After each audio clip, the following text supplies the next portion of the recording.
Good day, everyone. Welcome to our interview feature where we get to learn and be inspired by the stories of different individuals.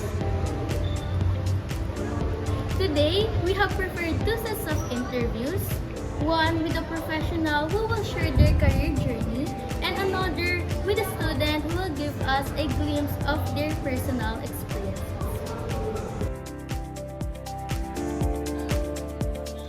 Before we begin, could you introduce yourself to the viewers? Um, Hi everyone, I am Mr. Joshua Tiertes, a junior high school and senior high school teacher here at Colegio de San Pascual Bailon Incorporated. Hi. First question. First question. Can you briefly share your career journey to the viewers? Career journey. Hi everyone. I'm basically I'm a teacher, a high school teacher, and I'm currently in my fourth year of my in my teaching journey. This is my first school still, Colegio de San Pascual Bailon Incorporated. Yes, I got hired here at CSPB back in August 2022. Parang 2 to 3 days or one day after my graduation back in PNU. And then right after that, I worked agad-agad already. Second, what inspired you to choose this profession? What was my inspiration in choosing this profession? Ever since I was a kid, I loved staying in school. My second home was my school, my elementary school in Panghulo, in Barangay Panghulo. And I really like the atmosphere, the world that I am living in in schools, and I really love learning a lot. I love reading books. I love participating in classes. I love my teachers. I love learning a lot of new things, no, and learning about myself. And also, most of all, above all, I liked sharing sharing whatever I have learned from class to my peers, to my classmates, my friends. That's why I think that was my inspiration, my main inspiration in choosing this profession. I like to share whatever I have gained or attained, no? Third question. What challenges have you faced in this job? There are some challenges that I can consider as personal. Some of them are work related, pero but in general, I think the s- the struggle comes from waking up early in the morning every day. You have to prepare yourself. No, those are the most common struggles. Aside from that, you have to prepare yourself every day. You have to prepare yourself mentally and emotionally and physically in this profession because it will take toll talaga, no?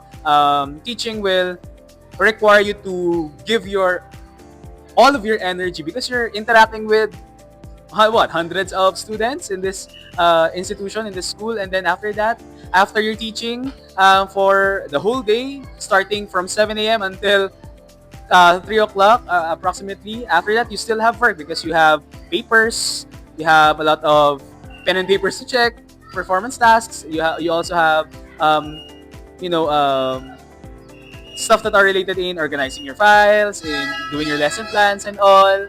Also, aside from that, you have to deal with your advisory class, your students, with their personal concerns or related concerns that are related to their subject. Some of them are emotionally or psychologically related concerns that you have to attend to because it's one of your some those are some of my us teachers, some of our concerns or responsibilities that are connected in this profession that we have chosen.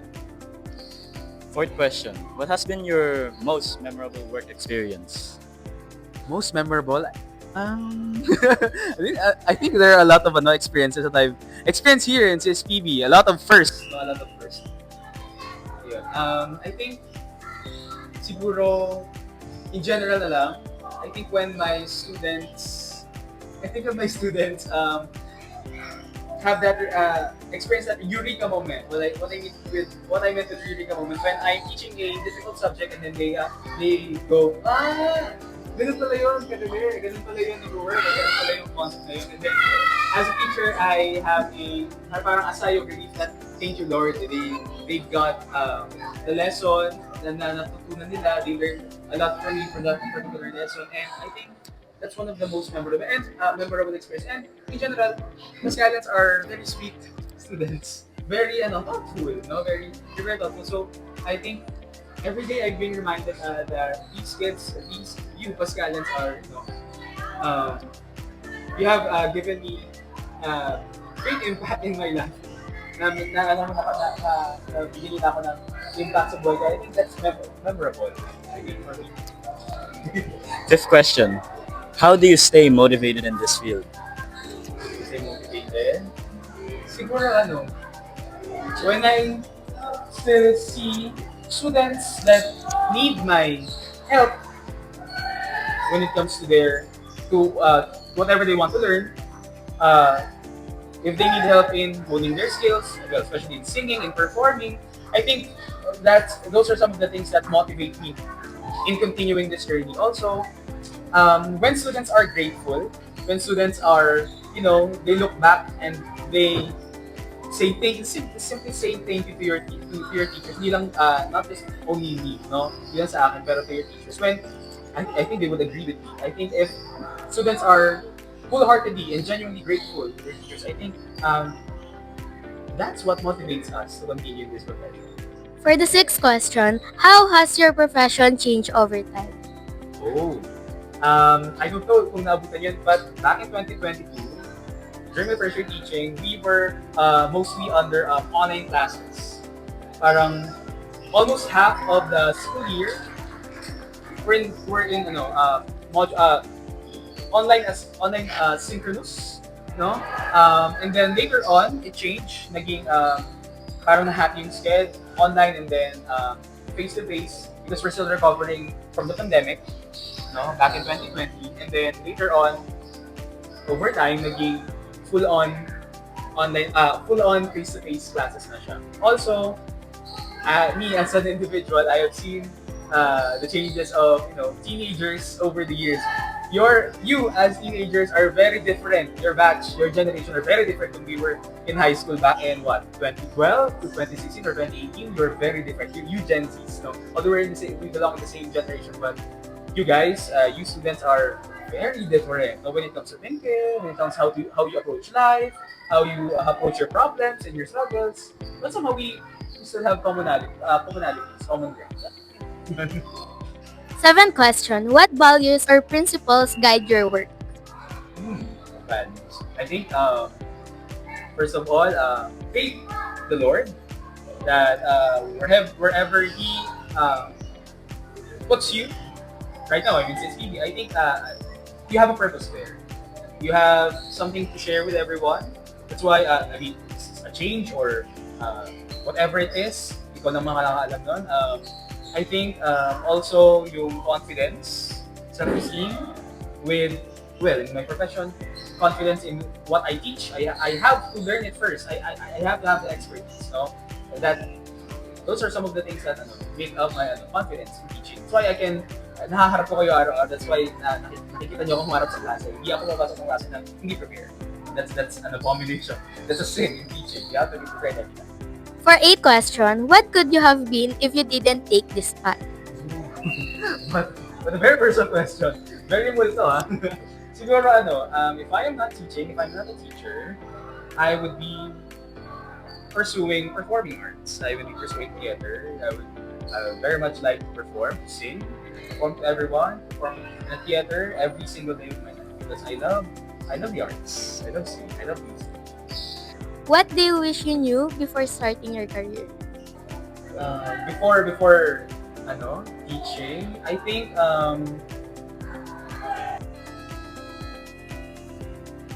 I think siguro the thought that I should have thought I mean yung dapat naisip ko before teaching siguro that it's a very challenging and a very demanding profession. Over the years, over almost 4 years here in SPB, I have somehow experienced a lot. Na nagkasakit na ako physically, na marami ako emotionally, mentally, psychologically din. But the adventure lies within the journey itself, no? Siguro I wish I naisip ko na, grabe ang mahirap pala magturo. Pero, it's all worth it. It's all worth it. Kasi, pala na pag nakikita ko yung mga students ko na, they are learning a lot from my subjects. They are enjoying themselves. They are enjoying learning, no, and sharing what they've learned to their classmates and just enjoying the journey, their life as teenagers. I think okay yun. For the last question, what advice would you give to someone who wants to have the same career as you? Beware. No, just kidding. You have to ask yourself multiple times, is this the career you want? Is this the profession that you want? Multiple times, ask yourself. And if you're really sure, then go for it. No, you have to have a brave heart. When it comes to teaching, you always have to be ready, flexible, knowledgeable enough. No, you have to take risks. Taking risks are very essential when it comes to teaching. Also, you have to be you. Just be you, when it comes to teaching. And sabi ko nga, the fun lies throughout the journey, when you become a teacher. And it's very different out here than when we were learning about the theories, about teaching, about the learning environment, to manage classroom. It's very different from the universities, especially lalo pag napunta na kayo sa teaching. It's very different. So, brace yourselves. Yeah. Thank you very much, Sir Joshua, for sharing your time, experiences, and valuable insights for us. We truly appreciate your words of wisdom. Thank you very much. Thank you for choosing me. Thank you, sir. Very much. Thank you for being with us today. Before we begin, could you introduce yourself to our viewers? Hi everyone, I am Alexander P. Manalaysay from our Social Sciences and Humanities 11-1 St. John Paul II. Now to begin, for our first question, what's one memory from your life that you'll never forget? The one memory that I will never forget is the memories nung nag-rent pa kami ng apartment. Kasi I think dun kasi ako mismo parang nabuo yung personality ko as a human. So, doon talaga nagsimula lahat. Kaya yun yung hindi ko makakalimutan. For our second, what hobbies or activities do you enjoy? Of course, volleyball. So, yun yung talagang ginagawa, favorite ko kasi bukod sa nakakapag-exercise ako, nakakapagpalipas ako ng oras kasi wala talaga akong ginagawa actually sa bahay. What's the best decision you've ever made? I think wala yung pinaka-best, but siguro yung palagi ako nakikinig pa rin sa parents ko, of course, kasi syempre they are the one who cares about you. So, kaya yun yung siguro yung decision na i-consider ko. What's something you've struggled with and how did you deal with it? Again, pardon. What's something you've struggled with and how did you deal with it? Siguro it would be yung after pandemic, kasi syempre from private school I've transferred to public school sa UNHS. So parang syempre natatakot kasi ang perspective ko kasi before parang once nasa public school ka parang maraming bully na tao. And yun, nung lumipas naman nandun ako nag-aaral, okay naman pala. What's one life lesson that really stuck with you? Siguro yung palaging pakikinig sa magulang. Kasi syempre, tulad nga nasabi ko kanina, they are the one who cares about you. And they are also the one who will guide you no matter what happened. Kasi parang sila yung laging nandyan, nasa tabi mo. Kahit magkamali ka, kahit malugmok ka, or kahit bumagsak ka, sila pa rin yung hindi mag-iiwan ka. If you could go back in time, what advice would you give to your younger self? Siguro, i-enjoy mo lang yung just enjoy your life. Kasi nung bata ako actually, since sa apartment lang kami, it's very limited yung space to enjoy my childhood. So siguro, if I will give an advice to my younger self, just enjoy and do whatever you want. Do whatever what makes you happy. Who had the biggest influence on your life? My mother ever since. Kasi tulad nga, lagi ko sinasabi katulad sa mga questions kanina, sila talaga yung gumagabay sa akin. Hindi naman sa sobrang family-oriented, but siguro proud ako na sabihin na yung mama ko is always nandiyan para gabayan ako and tulungan ako sa kahit anong mangyari. Now for our last question. What's one piece of advice you can share with us? Katulad nung advice ko na lang din siguro sa younger self ko is to always enjoy your life. Life should always goes on. So kahit anong mangyari, kahit mag-face ka ng struggle, difficulties in your life, pagpatuloy pa rin. Kahit sobrang hirap, pwedeng umiyak pero walang susuko. Kasi nandiyan lagi si Lord to guide you and to help you. Very heartwarming. Okay, thank you.